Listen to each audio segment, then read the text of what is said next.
The Power Moms Network, empowering moms to lift the world.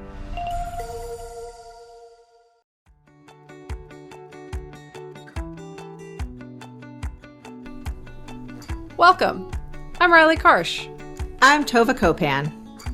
We are thrilled to bring you the We Go Boldly podcast. Let's talk big burning questions, life changes, and maybe a bit of personal business. Let's be bold and brave together. Are you ready? I am. Here comes the show.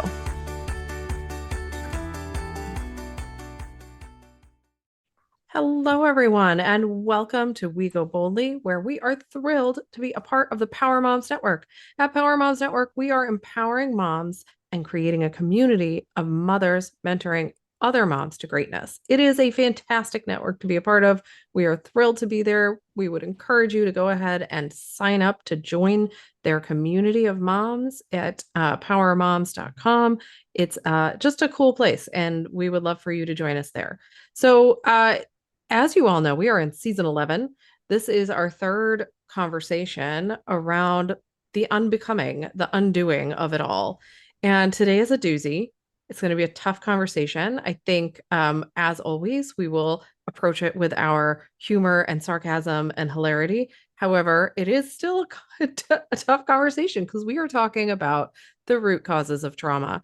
Yeah, you can't talk about that without it being hard. So before we get into the nitty gritty of it all, let me say hello to Tova, my amazing co-host of We Go Boldly. How are you today, Tova?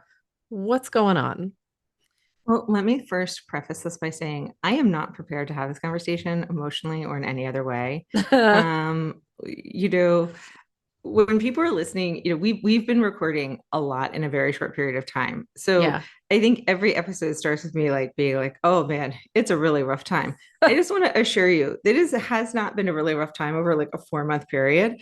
It's a really rough time over like a week. Like we're just recording. Yeah, we're recording a lot all at once. Although, I mean, look, I've Yeah. said it a million times. 2024 can just pound her at this point. Like we are not friends. You have had a specifically Yeah. anyway, yeah. A difficult 2024 for sure. And so I did want to assure people that like it is just like a particularly like busy couple days, busy couple weeks and like heavy days and heavy weeks. Yes, the year as a whole also, but like the intensity of these few days and weeks have been a lot. Yeah, and I find that when we record a lot all at once, like it gets a little heavy because we're not tackling like the lightest subjects usually. And so it puts you in that mindset of thinking about it on top of like everything else that's going on. Well, yeah, because you're like, you're approaching everything from a deeper perspective. Yeah. Like everything that you're then experiencing. And you and I have talked about this just in the last couple of days where there has been so much going on recently and I could feel my coping mechanisms of like wanting to put everything in little boxes coming out. Yep. And being like, no, I'm not going to do that. I'm not going to do that. And verbalizing it. And I verbalized it not just to you, but to another friend and being like, I am bare knuckling it right now. Being like, no, I'm going to feel these feelings. And like, admittedly, you can't always feel them all at one time. And especially with kids and parenting, Oh, yeah. like, Yeah. you can't, you have to function and you don't want to be like crying in front of your kids all the time. And then like, it's hard because then when you are like, okay, I have the time, I'm ready to cry. You're like, I just want to go to sleep. Like, you're like, oh, the moment passed. Yeah. So it isn't easy to do that. But I think like even acknowledging like, I'm not going to go back to those coping mechanisms that I was using before is a big deal. It is. And noticing that it's even starting to happen, right? Like Yeah. being aware enough of yourself and what you're doing, thinking, saying, feeling, all those things to recognize the signs of what's coming. Yeah. And I could feel like it's funny because it's not just, oh, I want to feel my feelings. It's like, no, what I really want to do is organize my planner, make a to-do list, and like meal plan for the next 3 months because that's what I do. Like, that's how I pretend nothing bad is happening. Right. And like, And you and I laughed. Like I met with my nutritionist yesterday and she was like, so how have the last few weeks been? And like for like 40 minutes, I told her how the last few weeks been. And then I was like, so I need more snacks. I need And more snack ideas. and I mean, like the point is like I was so not prioritizing myself that I just basically spent the last like 3 weeks hungry Yeah. and hangry Yeah. and at the brink. And so there was a point to all of what I said, but it, and the reason I'm bringing all of this up is I do think a lot of these are like trauma responses. They're absolutely trauma responses. Yes. I mean, there's no denying that at all. Now, by the time this episode comes out, we will learn whether a lot of this is a trauma response because I'm getting a neuropsych eval next week. There we go. So we'll find out what's ticking. We'll have a better understanding. Well, let's do some definitions. Let's start at the beginning if we can. And I think everyone knows what trauma is, but I bet we all don't know like the details of the types of trauma. So trauma just definitionally is an injury to living tissue caused by an extrinsic agent, also known as a COT, a disordered psychic or behavioral state resulting from severe mental or emotional stress or physical injury, an emotional upset, an agent, force, or mechanism that causes trauma. I don't understand how that's part of the definition, but whatever you say, Merriam-Webster. So that's trauma. Let's talk about like really what is trauma. There is physical trauma, there is emotional trauma, there is psychological trauma, there are secondary traumas. There are so many different types of trauma. But specifically for our conversation, we're going to talk about acute trauma, which results from a single stressful or dangerous event, chronic trauma, which results from repeated or prolonged exposure to highly stressful events. As examples, of course, include cases of child abuse, long-term bullying, or domestic violence. Those all can create sort of chronic trauma. Complex trauma, which I think is the vast majority of trauma, results from exposure to multiple traumatic events. And secondary trauma, which people don't talk about as much, but I think is important in our conversation, is when a person develops trauma symptoms from close contact with someone who has experienced a traumatic event.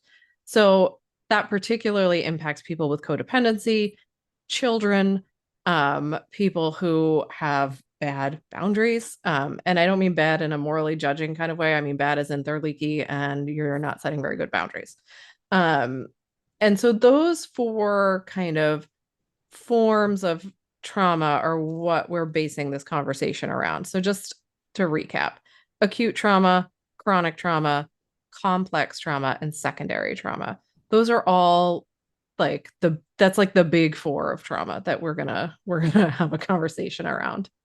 So what causes trauma, right? Like that's our whole discussion today.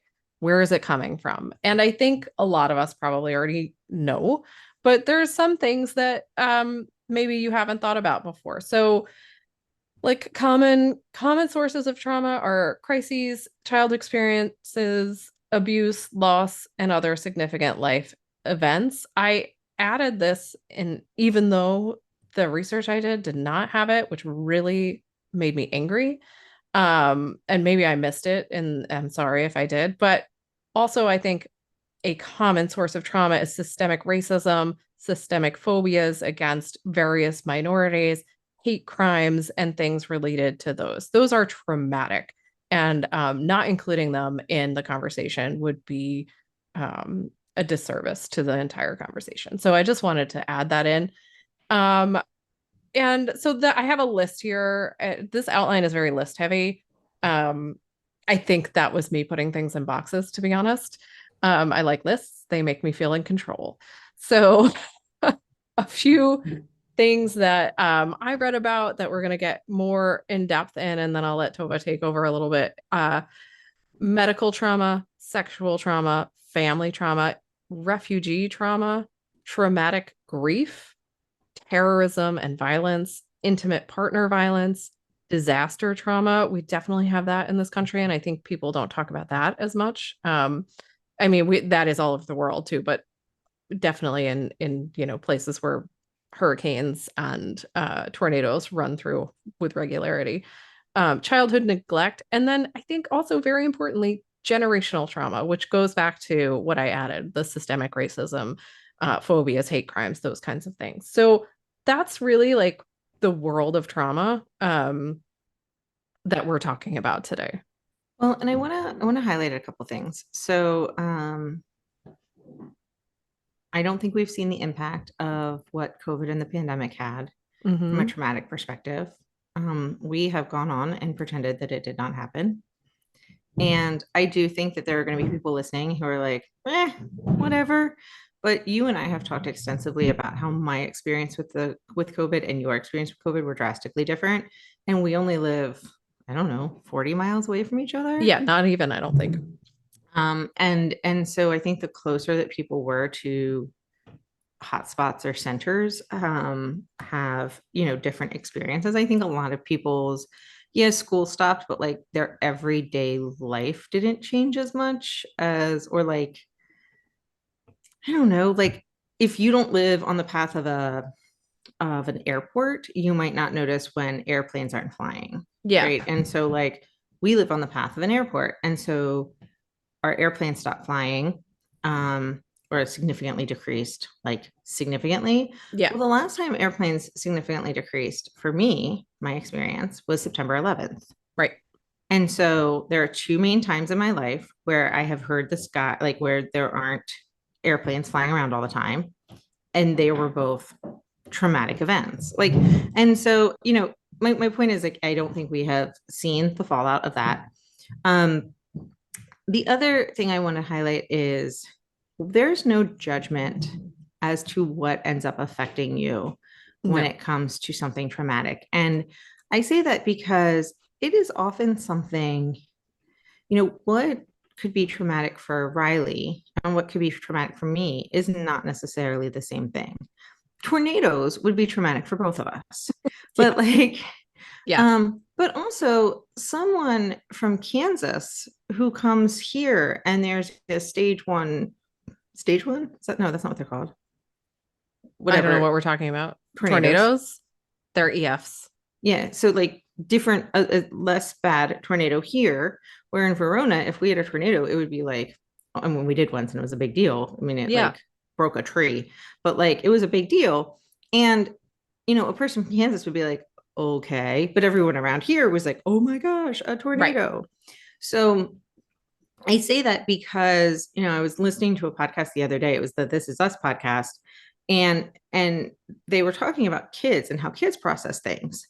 And they were saying, one of the guys, his son got stitches. And, he was 3 years old and he had to go to the hospital and he had to get stitches. And, they were really caring about him. And the next day he got ice cream and, or that he got ice cream that day. And the next day they were talking to him. They're like, so was it scary yesterday? And he was like, what? And they were like, getting the stitches. And he was like, oh, well, we were watching like whatever show he liked to watch. Like because he was safe, right? His parents were there. He was safe. He didn't at all question what was going on. He was watching a show. But then like, I guess there was at one point where his dad yelled across the street at a neighbor, not in an aggressive way, but it was in a way that he had never heard his dad yell before. And his dad did it when he was like 2.5, like two, like before the kid really had words. Mm-hmm. And like a year later, he was like, remember that time you yelled at Bob? And like it stuck in the kid's head because it was hearing his dad's voice in a different way that he hadn't heard him before. Yeah. Kids will teach you all about what is actually traumatic for them and what isn't by doing just that, where you're like, I don't even remember that happening. And they're like, remember that time? And then they're like, and you're like, oh, well, that'll be fun for the therapist later. Yeah. So I say that now because I think it's really important as we go through this season and have this conversation today. But then, and I want to read these stats because you love lists. I love stats. These stats really stuck out to me. So, and we talk about this season that like, you may look back and you may, as you're unpeeling the onion here and being like, why is that event bothering me so much? It shouldn't. Well, judgment is not welcome at this party. No. Like it has no place. If something is bothering you, if it is from 5 years ago, 10 years ago, a month ago, 50 years ago, if it's bothering you, it was probably traumatic for you. Right.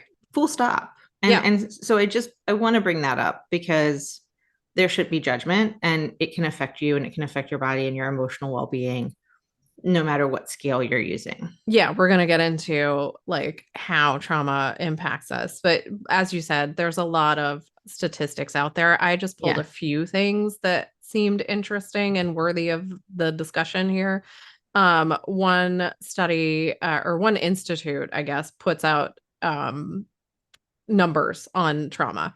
And so this Sidran Institute indicates that trauma is pervasive in the United States. About 70% of US adults have experienced a traumatic event at least once. Up to 20% of those people meet the criteria for post-traumatic stress disorder. Sorry, that was hard to get out. And I think very importantly, women are twice as likely to develop PTSD than men, right? And the risk of developing it depends on the trauma, but it's especially high after rape, 49%, physical assault around 32%, and other sexual assault around 24%. So trauma disproportionately impacts women. And then I'm going to get into a little bit more, but women and ethnic minority groups are even more likely to be impacted. And there's a million reasons for that, which we're not actually getting into today, but maybe we will at a later date because it is important. I think, most of our listeners anyway will understand the reasons for all of that, but we'll get into it more another time. Also, the Center for Disease Control and Prevention, the CDC, indicates that adverse childhood experiences, also known as ACEs, potentially traumatic events that occur in childhood, are common. About 61% of adults surveyed across 25 states reported experiencing at least one ACE, such as violence, abuse, neglect, or substance use issues in the home. Nearly 1 in 6 reported experiencing 4 or more ACEs. Remember, those are adverse childhood experiences. And then I think, again, very importantly, women and some ethnic minority groups had a greater risk of experiencing 4 or more ACEs. So trauma is pervasive. Yeah. Traumatic events are pervasive. It is way more common than we recognize. And I suspect way more common than is reported because we're talking about sexual abuse here, and that is often not reported. I mean, we're not just talking about sexual abuse, but that is a big component of the conversation. Also, I think that with trauma, people don't, you have to connect the dots, right? Yeah. So you have to say, well, and especially with like, I would think that the PTSD number is also significantly lower than it should be because that requires connecting the dots. That has to say, I'm angry because. Well, and a diagnosis, right? Like, which, of course, we know that women are less frequently listened to by doctors than men. There are statistics out there. You can argue with me all you want, but there is like a lot of evidence proving that to be true. Yeah, I mean, there's a great meme going around now that's something like, I forget what it is, but a woman goes into the doctor because she's been like stabbed or something, or I don't know, something awful. And the doctor goes, have you thought about lowering your BMI? And, like, are you feeling depressed? Yeah. Yeah. No, I'm bleeding. Is your stress high? But yeah, I mean, and it is sometimes takes a mystery or a puzzle to figure out. I don't know if we have West Wing watchers on the show, but there was a episode at the end of the first season. Spoiler alert, but it is a 25-year-old show, so I feel pretty good. I think it's okay. Where Josh Lyman and the president get shot. And the following year, Josh starts having these breakdowns when there's music. And he's like, why? Like, there's trumpets playing. It's Christmas. Like, what's going on? Like, I'm Jewish, so I don't love the Christmas music. But other than that, like, what's happening? Like, what's the big deal? Yeah. And they end up bringing a trauma counselor in who talks to him because others notice. They know, but they don't notice. It's not just anger. It's a short temper. Mm-hmm. He's not laughing at Joe. Like, he's just there are these little things. Unfortunately, because it's a world of Aaron Sorkin, his coworkers care about him enough to notice these strange behaviors.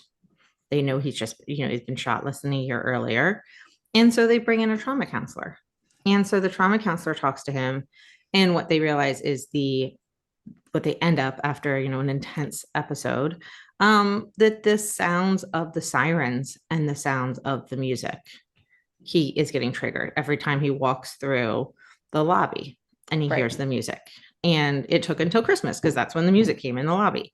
But the point is, how many people have those triggers that don't work at the White House, that don't have, Aaron Sorkin producing their lives, right? If only. that are still having these things that are bringing up stuff that they're not making the connections, that the incident was not 9 months previous, but 9 years previous. Right. And so there's no way that, it would be much harder to make those connections. And we have the list. A person who has experienced trauma may feel, and the list is like living, but denial, anger, fear, sadness, shame, confusion, anxiety, depression. It goes on, but my numbness, guilt, hopelessness, irritability, difficulty concentrating, helplessness, dissociation, changes in attention, concentration, and memory retrieval, changes in behavior, attitude, worldview, difficulty functioning. I mean, this list keeps going. Denial, which we mentioned, bargaining, which is similar to negotiation, avoidance, mood swings, guilt or shame, blame, including self-blame. I think importantly, social withdrawal, loss of interest in activities, and emotional numbness. They may have emotional outbursts, find it difficult to cope with how they feel, or withdraw from others. And as you've mentioned, there's flashbacks where you are forced to relive the traumatic event in some way, shape, or form, and nightmares. Yeah. So I found this interesting little, I don't know how to describe this, 4-square sort of diagram of trauma. It's like just what you want to find in life, right? The diagram of trauma. And it's interesting because it talks about that there is intentional and unintentional causes of trauma, and that actually does matter in the whole process of understanding it, managing it, healing from it, letting it go, those kinds of things. So I found this interesting in that it's like, what are these? Do these have a name, these kinds of diagrams? I don't know. I have no idea. There's unintentional, inactive trauma. So it's like neglect, right? They didn't refuse to help. They didn't do it on purpose. And they didn't realize that they were being hurtful. And then there's intentional inaction, which is negligence, right? Someone knew there was a problem and they failed to act. And then there's unintentional action, which is like random trauma. Something happened that was beyond anyone's control. And then there's intentional action, which is malevolence. This is like the mean, nasty trauma where someone was deliberately violent or hurtful.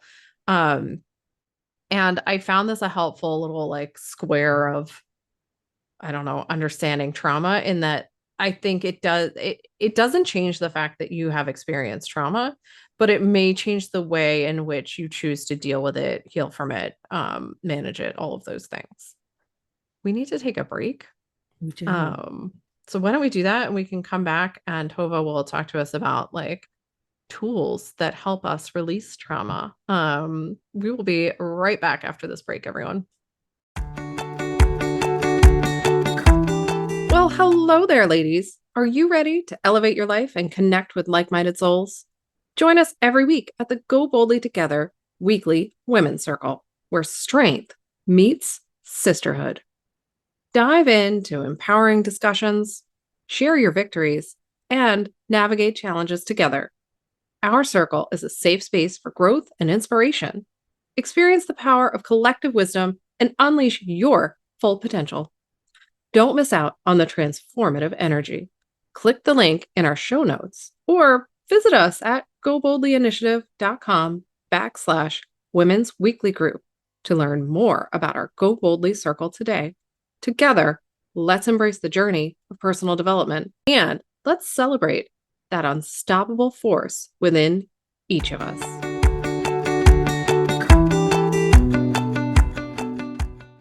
Okay, welcome back to the show. So We talked about what kinds of trauma exist. We talked about this like square diagram of trauma and what people may feel if they have experienced traumatic events. How then do we, so we know some astronomical percentage of people in at least in the United States and guaranteed everywhere else as well have experienced trauma. How do we help ourselves and the people we love release that trauma, let it go? And I don't mean let it go like, oh, that never happened, I'm going to put it in a box, right? Which is what a lot of us want to do. How do we release it so we can live a happier life, a more joyful life? Right. So we have a couple options that we we researched. There's more, but this is what I found. Yeah, and I think, there are different approaches too. Like if you're experiencing, so PTSD is a very specific response to trauma, and not everybody who experiences trauma does experience PTSD. Mm-hmm. Although I think that when you like learning ways to deal with PTSD, I find to be incredibly helpful in learning how to deal with anxiety just in general. Yeah, Like for sure. it can be a great learning, there's some great books out there that talk about how your body and your brain respond to PTSD and trauma.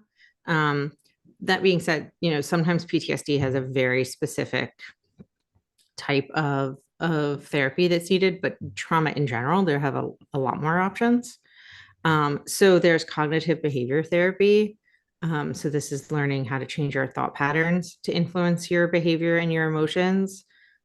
This is shown to help with PTSD, but it also just helps with really anything. Yeah. I mean, this is, talk therapy can be very helpful. I think sometimes understanding why. I mean, once again, Aaron Sorkin likes to tie a bow up at the end of an episode, but when Josh Lyman learned why he was making those connections, I think that was very helpful in itself. Like, Well, yeah, it's hard to actually like address an issue if you don't. And I talked about this in I don't know what episode, some episode where I struggle with needing to know the why. And yeah. there are times where you you don't need to know, right? Like you can Mhm. let it go. You can just like focus on the now and what am I going to do about this now? But I think with respect to trauma, I think it's very hard to deal with it in any kind of meaningful way if you don't understand what you're even trying to deal with, right? Like, so that's, I think, when you're talking about the why, it's more the like, this is the event or Yep. events, and now I'm going to start dealing with it. Yeah, exactly. Exactly. So there's also EMDR, well, somatic therapies, and I don't know if Instagram's just targeting me or targeting everyone, but there's a lot of somatic yoga out there that Yeah. with the intention of releasing, because your body does carry this trauma with you. It carries stress with you. It carries these experiences with you. One specific type of therapy is EMDR, which is eye movement desensitization and reprocessing. And this actually has this, you end up reliving specific traumatic experiences while therapists direct their eye movements. I mean, it's very specific, but it is supposed to have incredible success when it's dealing with post-traumatic stress disorder. Yeah. Anecdotally, I can tell you that I have not done it, but I know many people who have and have said it's life changing for them. Like it's had a very big impact on how they managed their PTSD. Um, but other somatic therapies are ones that really just embrace combining the body with the therapy. So whether Yeah. it's, acupoint stimulation or touch therapies like Reiki, healing touch, other sorts of acupressure, ways that are incorporating your body. Because I think that is, if anybody is listening and they've ever had a panic attack or an anxiety attack, a lot of times those things start in your body. Well, I think almost every time they start in your body. And sometimes they happen without you consciously knowing like what's going on. So Right. yeah, sometimes it's like, okay, I had a big stressful event today. I can feel it coming. But sometimes you're not aware of what triggers a panic attack. Maybe you forget that you're approaching a big date. Um, maybe you forget that something is coming up, but your body doesn't. Your body remembers. And so you physically have a reaction, and your body is having this panic attack and kind of bringing your brain along with you. Because once again, your brain is part of your body. And so having these types of therapies that can treat both your brain and your body and your mind and your body together, allowing your body to release this, can be very powerful. Yeah. And it is, you're still talking it out, you're still having those conversations with the therapist, you're still verbally, mentally dealing with that trauma, but you're also giving your body permission to not carry the weight of that trauma anymore. Right. Yeah. And I think, especially when we're talking about abuse of any kind, like physical abuse of any kind, your body is holding that, whether you physically have healed from it or not. Your body remembers what has happened. And that is not to discount emotional abuse of any kind. Like, it's still just as awful and harmful and all of those terrible things. It's just when you experience physical abuse, your body like has a point in it that is holding that experience, right? Like, you break your arm or somebody breaks your arm, it's a physical, tangible thing and a reminder. So the research shows that exercise can also help us release. I think I want to say, and maybe we didn't say this in the beginning, if you have experienced trauma and you have trauma responses, please seek professional help to deal with those. Do not try and do somatic therapy by yourself. You will re-injure yourself. You will cause more trauma. Even if you are a therapist, like, you need an objective third party there to help you manage all of that experience. So that being said, it is scientifically shown that exercise can help us with dealing with our trauma. It can help us manage our moods and feel better in general, right? The research shows trauma disrupts your body's natural equilibrium, and it can freeze you in a state of hyperarousal and fear, right? Like, if you are jumping at everything all the time, like if a door shuts loudly and that sends you through the roof, right? That's a state of hyperarousal. Like, you are constantly vigilant and on edge. That's a trauma response typically, right? Like, not always, but I think more often than not it is. Yeah, that startle response. Yeah, the startle reflex. One of my goals for the year has been to like work on calming my nervous system. And sometimes you and I have talked about this. Like, I don't know what is in the world that other people are like experiencing, or what I just get because I read about this stuff. So I'm like, yeah, everybody's going on this path of learning about their nervous system. I don't know that that's actually well, I think true. Also Instagram has broken us, because like when all I get are specific targeted advertisements, then that's what I think is happening. The algorithm is so strong, right? So you're like, oh, the whole world is getting all of these people talking about their nervous system. Yeah, that's why it's so dangerous to spend so much time on social media for anyone, because you just get stuck in an echo chamber. Yeah. So I do want to say this because I'm like, maybe everybody else isn't having conversations about their nervous system all the time. But when you read the books, whether it's, Burnout, which is a very popular book. So not a lot of people have read this book. Yeah, for sure. But, you read a lot of these books, Unf Your Brain or Unf Your Body, or there's a Gary John Bishop book, but there's a number of books, and obviously Body Keeps Score, which is like the Bible on it, which we neither of us have gotten through yet. We're working on it. It's a lot. It's hard, man. It's a lot. But there's a lot of conversation about, closing the stress cycles, about your flight or fight response, and also just about healing your nervous system.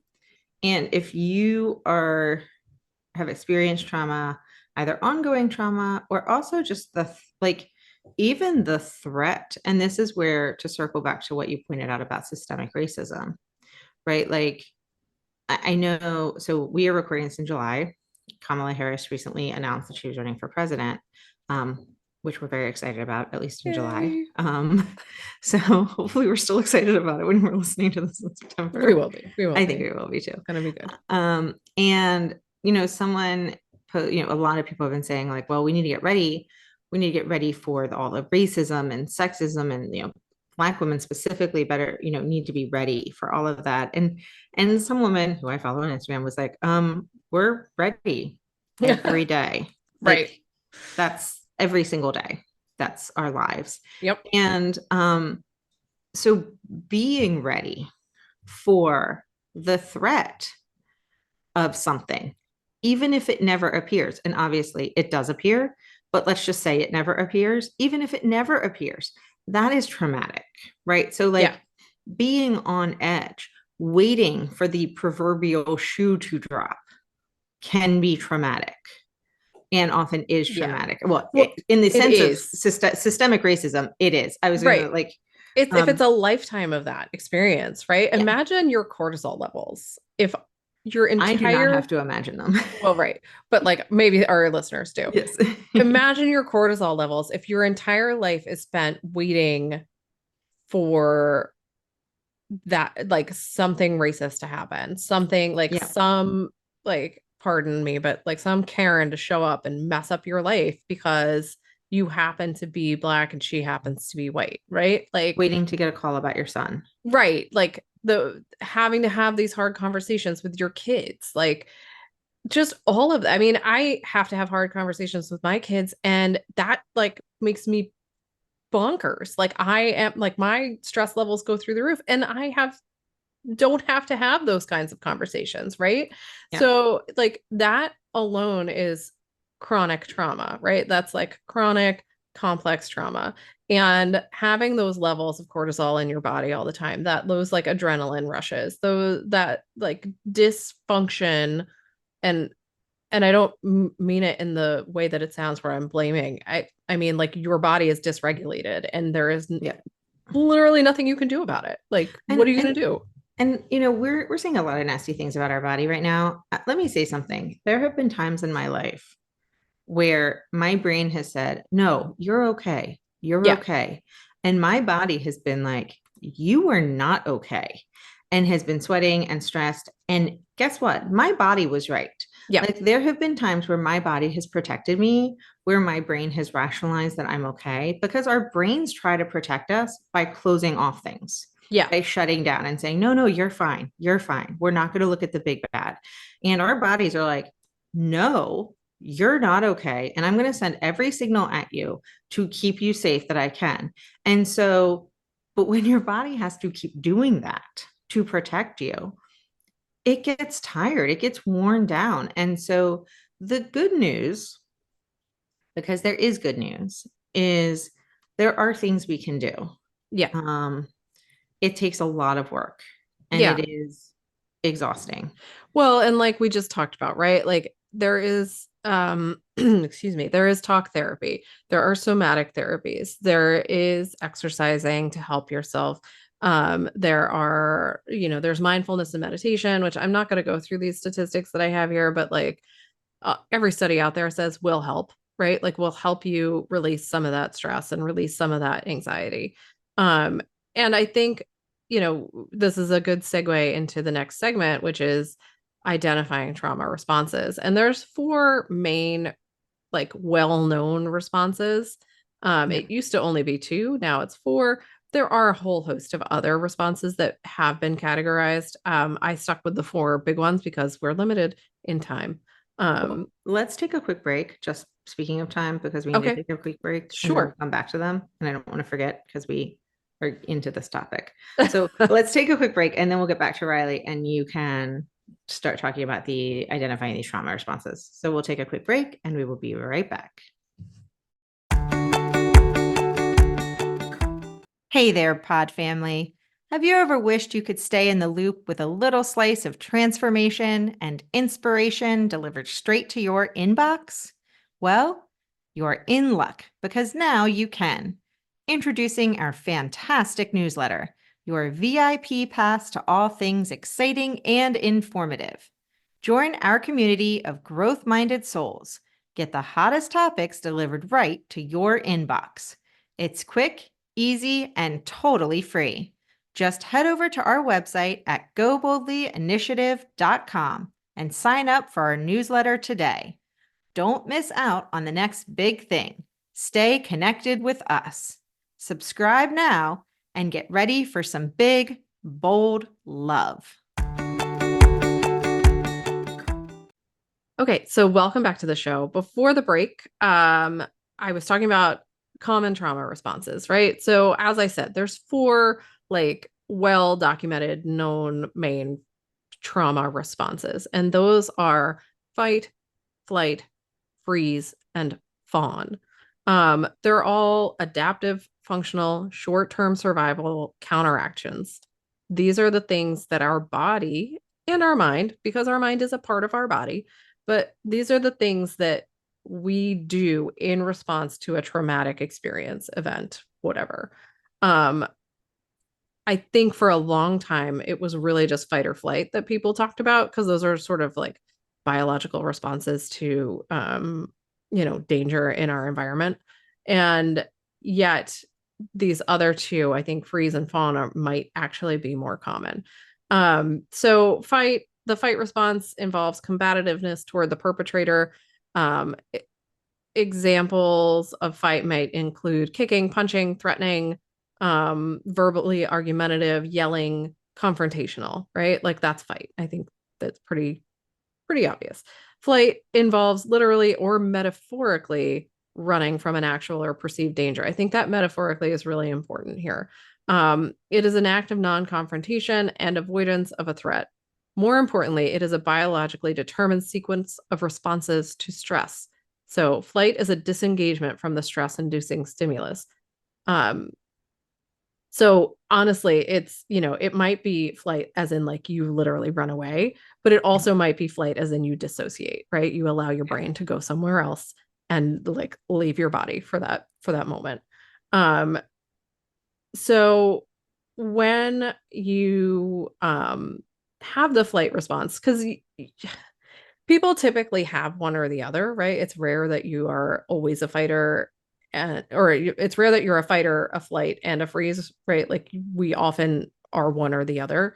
And so when you are a person who is I don't know how to describe this, is a flighter, is a fleer, is a dissociator, you could develop trauma responses just based out of being that type of person. Right. And you're an avoidant person, right? You become hyper independent. You internalize that dependence on other people is unsafe. You may avoid asking for help, and you might build walls. You might just be, I'm losing my voice, sorry. You might be a person who really disengages and puts big walls up around yourself to protect yourself. That particularly if you are, I think, experiencing chronic trauma, right? If it's happening over and over and over again, this is your response to it, that might be how you sort of internalize all of it. The research also shows that hypersexualization may also suggest a flight response. Someone is hypersexual, may be fleeing from other emotions.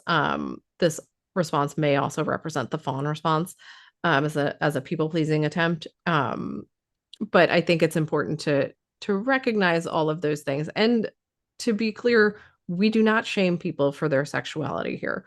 Right. So that is not what this is. It's just something to note, right? Like all of these things are things to note. You may do these things and they may have nothing to do with your trauma response, or they may have everything to do with it. And it's up to you and your therapist really to figure that out.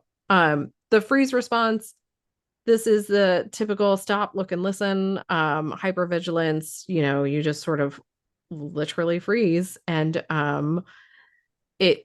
you don't move. Some people have argued in the literature that the freeze response precedes the fight or flight, that you you freeze and then you decide either you're going to flee this situation or you're going to fight it. So I think that, it kind of can go along with either one, or it can be your only response, right? It might just be that you just, that's it, you're stuck. And then fawn, it's the lesser known and least understood trauma response, and it's often confused with a character trait. So in this one, I think just if you feel like this is you, you may just be a people pleaser. And I don't mean to use the word just there, but like it might be that you're a people pleaser, right? Like I know people pleasers, there are people pleasers. It's like it's a response to life. It is the only response that engages with the threat, which is interesting, I think, in that if you are a fawner, you're trying to mirror the other person. You're trying to make sure the other person is happy and content, and you are overly agreeable. You engage with the potential threat and attempt to change that other person's behavior by being the most agreeable you could possibly be. Right. Right. I think what's interesting is, I mean, I think that when I first was learning about all of these descriptions, and I mean, this was like, I don't know, 30 years ago. Yeah. I thought of all of them as being like a 5-minute response. And these could be like 5 years that you're Or a like stuck in, lifetime. or a lifetime that you're stuck in one of these responses. Yeah. Or that you freeze until you flee, but fleeing could actually be dissociating. Right. You're like, I'm going to freeze until I decide to just pretend any of this is even happening. Right. And some of it could be conscious, and some of it, a lot of it is not conscious. A lot of it is a biological response, right? Like Yeah. whether we like it or not, we're animals and we have evolved. And at some point, we were all out there in the wilderness and we had to be able to respond to danger. And people evolved with this fight or flight response, right? And as I think people became more complex, the responses become more complex, right? As we start to understand the brain and how it works and people's physiological responses to things, then we understand better, like, yeah, there's this freeze response, there's this fawning response, there's other responses as well. And that they're probably all interconnected in so many ways. I find this really interesting when you're talking about the fawn response. In this response, a person may mirror the other individual's gestures, failures or expressions or speech, and they are hypervigilant about everyone's happiness and safety in the room. But then, physically speaking, individuals who consistently show fawning as their trauma response may also experience, well, it's TMJ. That's a very long word. So we're going to go with TMJ, more commonly known as lockjaw or pain in the jaw. It's essentially grin and bear it. It's literally grin and bear it. That is exactly what it is. You just become what the other person wants you to be, whatever that is in the moment, in order to keep yourself and everyone around you safe. Right? Yeah. It is about safety for you, but also like anyone else in the room. Yes. And that response is, oh God, it's so dangerous for you. Like I've done it. I've been there, right? It feels the safest. It feels safe, and it's so dangerous because usually you're dealing with somebody who is unsafe, right? Yeah. And no matter what you do, you're never going to meet whatever expectation they have because their expectation is unreasonable and it's not meetable. And often a moving target. Yeah, exactly. Like it changes and you can't keep up with where it's going. And so all of these responses can lead you to more safety, but they can also put you in more danger, right? And the problem, of course, is not us. The problem is the abuser. The problem is the traumatic storm or terrorism or being in the midst of a war or whatever. That's the problem. The problem is not our bodies and how we respond to it. And that, I think, is the hardest thing to remember, is that you are not at fault for how you respond to trauma. It is trauma. And what your body and your brain does in that moment is meant to keep you safe as much as humanly possible. And it's not your fault that that's how you respond. And that is, I think, one of the hardest things as a survivor of trauma to remember, is that it's not your fault how you respond. You respond how you do because you want to live, right? Right. And you cannot be held responsible for that. Like, you just can't, because you're in the midst of a trauma. And then it sticks with you. And as we've said, and one day I'll finish the book, The Body Keeps the Score, but like, you hold those responses in your body. Like, maybe you have TMJ for the rest of your life because you had to fawn in order to survive as a kid. And then, like, that's your response going forward, because that's what you learned, especially when we learn these things as children. They mold who we are. And it's just, I'm reiterating the same thing I keep saying over and over again, because I don't know, I spent a lot of time, we've all had trauma. I have it in my history, and I've spent lots of time telling myself it was my fault, and things that I did were my fault, and the way I reacted is my fault. And letting that go is life altering. And I don't know that I hold on to the letting go of that all the time, but I would say like 90% of the time I do now. And that is a liberating experience. I do want to talk about like physical symptoms and how trauma manifests in the body. Yep. Because I think that is an often overlooked and yet very important aspect of this whole conversation. Yeah. Well, and it is why when we were talking about how you deal with the trauma, it has to have a physical component. Yeah. Yes. Like, talk therapy is not just going to be the only way to work it out. Not often. really. Not really. I mean, it's a great place to start, right? Yes. But it's not the end point, I guess. Yeah. As we've talked about, acute and persistent traumas are also known to impact the structure and function of the brain and the nervous system. Traumatic stress is associated with decreased volume in the hippocampus, anterior cingulate cortex, and left amygdala, brain regions that are highly sensitive to an environmental threat. So trauma changes your brain structure. It changes it. You can help yourself heal. You can do things to feel better, but recognize that it's not you can't just will it away, right? Like, you can't just be like, if I was stronger or if I was mentally more capable right now, I could just get over this. Your brain structure, chemicals, all of it has changed. Right.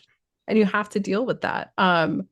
So what are the physical symptoms most commonly associated with trauma? Headaches, digestive symptoms, fatigue, racing heart, sweating, feeling jumpy, body aches and pains, tense muscles, nightmares, difficulty sleeping, sexual dysfunction, and appetite changes. Sorry, I got distracted in my own list here. Sometimes the literature goes on to say sometimes a person will also experience hyperarousal, or when someone feels as though they are in a constant state of alertness, and it might make it difficult to sleep. It does. So just putting that out there. I can confirm that. Yes, I confirm that in fact does happen. So like, all of that doesn't mean that if you get headaches all the time that like you've had trauma and that's what's causing your headaches. Yeah. But it also might mean if you get headaches all the time, maybe there's some trauma that you haven't resolved, right? Like, yeah, I said it before, but I just want to reiterate because it's important to remember nothing is absolute here. Like, these are symptoms that may stem from trauma. They may stem from having a bad meal the night before. Right? It's more like, is it persistent? Is there no explanation for why it's happening? Are you having nightmares like every night for years? And you are like, I don't know why I'm having nightmares, right? Those kinds of things. Right. I think it's, you have to sort of be smart about how you're thinking about these things. Yeah. Yeah. And I think, like you said, every headache, every stomach ache isn't trauma. Go to the doctor. But go to a therapist too. Like, I think that, there are, I 20 signs. Are we ready to talk about the 20 signs of unresolved trauma? Yeah, I just want to mention there's also emotional and psychological symptoms. I think Yes. these are self-evident, but if you're having experiences of anxiety, depression, or emotional numbness, those may be signs that you have unresolved trauma. Um, no matter what they are signs of, please see a professional to help you with those things because you cannot will them away. That's like my phrase for today. You can't will it away. There you Yeah. go. So at the end, I put, sorry, Tova. At the end, I put all these lists because I was like, I have nowhere to put these, but I need them. There are lots of common symptoms and signs of unresolved trauma. Yeah, we can do the 20 signs. I mean, I think as we wrap it up, and we need to wrap it up, I think Yeah. it's good to know, or just to look into, like, hey, this could be a symptom. This could be a sign that maybe you have something that you need to look into. Yep. And it might not be. I do think addictive behaviors are pretty good indicators that you need to look into something. Yeah. I just want to note in the addictive behaviors category, that is not just drugs and alcohol. That is food, it is sex, it is social media, TV, things where you are using something else in order to not deal with your life. It's numbing Yes. behavior. Yes. Inability to tolerate conflicts. Like, I don't like conflicts, but I can tolerate conflicts. Right. Yeah, that's the important word in the sentence, right? Can you tolerate it? Can you get through it? Yeah. Inability to tolerate intense feelings. I don't like intense feelings. I like to put them in pretty boxes in my mind in a closet, and I never like to open them again. But I do now. I do tolerate them and I deal with them. And people might be like, that's crazy. It is a real sign and symptom. I can tell you from personal experience that my own trauma created that response in my body, and my ability to tolerate other people's intense feelings is limited. I have to work at it and I have to talk myself through it. I've gone to therapy for it. Like, it is a real thing. An innate belief that they are bad. So believing that you are bad, just without worthiness. We've talked about worthiness before. Black and white thinking, all or nothing thinking. If you're beyond the age of, I don't know, 14. I was just talking with my 12-year-old about how exciting it is to be able to have a dialogue with him as he gets older, and how sad it is because he is going to learn that the world is full of gray. Yeah. And he was like, "What do you mean?" I'm like, "Oh, just wait." And then it was a specific example that I was using, but it was Yeah. just like, you're going to learn, and I'm sad for you for that. Mm-hmm. Suicidal thoughts. Obviously, if you have any suicidal thoughts, please reach out for help. Call a hotline, call a friend. Now this is, we talked about dissociation, disorganized attachment patterns. I don't know a lot about disorganized attachment patterns. This is really about your ability to form attachments and to form healthy attachments. So like it can go in either direction, right? Like if you have only codependent attachments, if you have only like Right. attachments where the boundaries are non-existent, or on the flip side of that, if you have trouble feeling attached to anyone ever, those are pretty clear signs of a traumatic experience or experiences. Okay. We have excessive sense of self-blame. I think, if there's a lot of excessive, I think, inability to handle intense, if you have excessive, inappropriate attachments, intense anxiety, you're getting a trend here, right? There's a trend Yeah. that we're picking up on. Nightmares, intrusive thoughts, flashbacks, depression. I think this idea where you have a victim role or a rescuer role, right? Where you always have to be the one rescuing other people. Self-harm, obviously taking suicidal actions, a perpetrator role. So you're obviously angry and aggressive in a relationship. And then intense fears, right? So once again, words like intense. If you have anything, you're like, oh yeah, I very much feel that way. These are great signs that perhaps you need to seek either medical help or help with a therapist. Yeah. So as I went through the research, there were some book recommendations that came up. So we'll share those in the show notes. I've read a couple of these. We keep saying it. I have not gotten through The Body Keeps the Score. It's heavy lift and it's hard to read. So I would not start there if it's your first book. One that I might start with, and I don't remember if you finished this book or not, Tova, but I started it. I haven't finished it yet. What Happened to You? Conversations on Trauma, Resilience, and Healing by Bruce D. Perry and Oprah. I've not finished it. The bit I've read, I really actually liked very much. I just haven't had time to finish it. So I recommend that one for anyone who's looking for somewhere to start. And we'll put the rest of these in the show notes for all of you. So homework this season is going to be a little hard. Everything this season is going to be a little hard.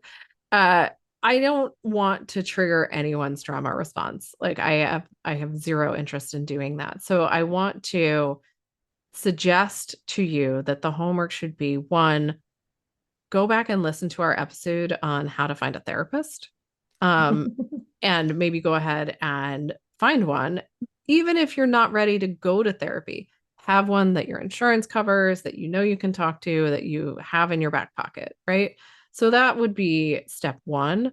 Step two would be if it is safe for you to do so, mentally, physically, all of the above, then go ahead and start journaling out, and keeping track of what kind of responses are you having. If you are anxious, depressed, numbing, any of those things, please immediately see step one and get yourself to a therapist.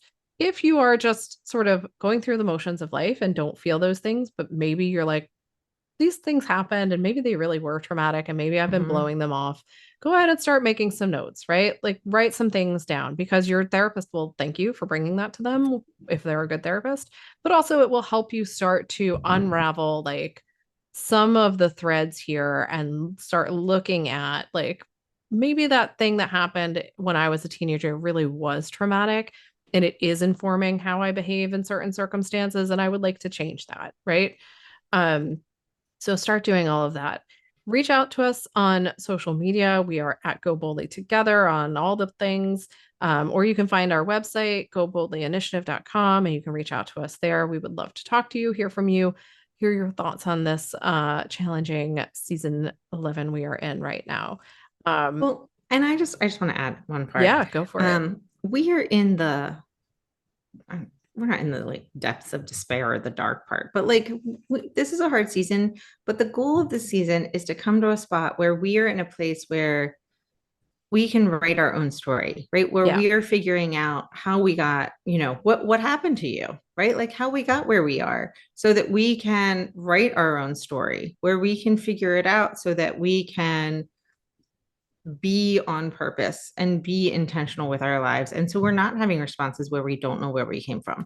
At the very least, if we're like, yes, I don't like loud noises because I do have a response, or I am more on, even if it's going to take you 10 years to work through it, at least you know that you walk around with noise canceling headphones at night when your kids are running around and you're making dinner, because it helps calm you down a little bit. Yeah. And you can communicate that if you have a partner, a spouse, or close friends, roommates, you can communicate that to those people so that, people aren't like, what are you doing? Why are you jumping every time I drop something? Because that doesn't make sense to me. You can be like, listen, that's just how I am. This is my response to loud noises. And I would appreciate it if you would stop dropping things, or stop commenting on my jump.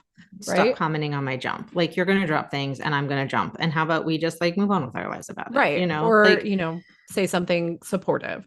And so I'm glad you mentioned all of that, because yes, that is the purpose of this season, right? Is to figure out what happened and how can we be our most authentic, purpose-driven self.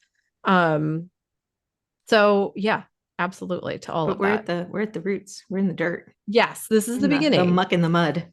Well, if you think about it, when you're cleaning a room, it gets dirtier and messier before it gets clean, right? And that's what this is. It gets harder before it gets easier. And that's okay. We can do hard things. So if you want more support, remember we have our weekly women's circle. We will be on Tuesdays at 11:30 for the foreseeable future. You can sign up on our Patreon page, or you can find the links through our social media or our website, goboldlyinitiative.com. We would love to have you there. It is a fun, supportive place. And I think that's it for this week. We will be back next week with another episode on how to sort of live your best life and figure out who you are. So until then, everyone, have a great week. Thanks so much for listening to We Go Boldly podcast. We know you're busy and we love spending time with you. If you enjoyed this week's episode, let us know. Head to Apple Podcasts right now to rate and review our show. While you're there, be sure to click that subscribe button. Want more us time? Follow us on all the socials at Go Boldly Together. Want even more us time? As in all the coaching pizzazz. Find us at goboldlyinitiative.com for all the info. We will be back with more excitement, research, and deep thoughts next week. Until then, keep on being the bold, brave, amazing people we know you already are.